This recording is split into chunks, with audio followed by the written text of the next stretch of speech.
દેવગઢ બારિયા તાલુકામાં પ્રાકૃતિક ખેતી અંગે સમયાંતરે યોજાઈ રહેલી તાલીમ. દેવગઢ બારિયા તાલુકાના રૂપારેલ ગામ ખાતે યોજાઈ હતી પ્રાકૃતિક તાલીમ. દાહોદ જિલ્લાના દેવગઢ ગામ ખાતે ખેડૂતો માટે અવેરનેસ અને ઓરિએન્ટેશન તાલીમ આયોજન કરવામાં આવ્યું હતું. આ દરમિયાન ખેડૂતોને પ્રાકૃતિક ખેતી અંગે માર્ગદર્શન આપવામાં આવ્યું. પ્રાકૃતિક પદ્ધતિઓ અપનાવી ખેતીમાં ખર્ચ ઘટાડવા તથા જમીનની ગુણવત્તા વધારવા અંગે સમજ આપવામાં આવી.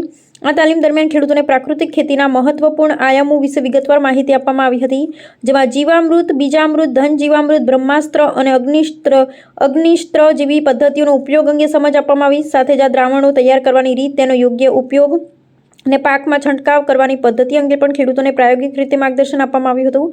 પ્રગતિશીલ ખેડૂતો દ્વારા ખેડૂતોને પ્રાકૃતિક ખેતી અપનાવવાથી પાકની ગુણવત્તા સુધરે છે, જમીનની ઉપજ ક્ષમતા વધે છે અને રાસાયણિક ખાતર તથા જંતુનાશક દવાઓ પરનો ખર્ચ ઘટે છે, તે અંગે પણ માહિતી આપવામાં આવી હતી.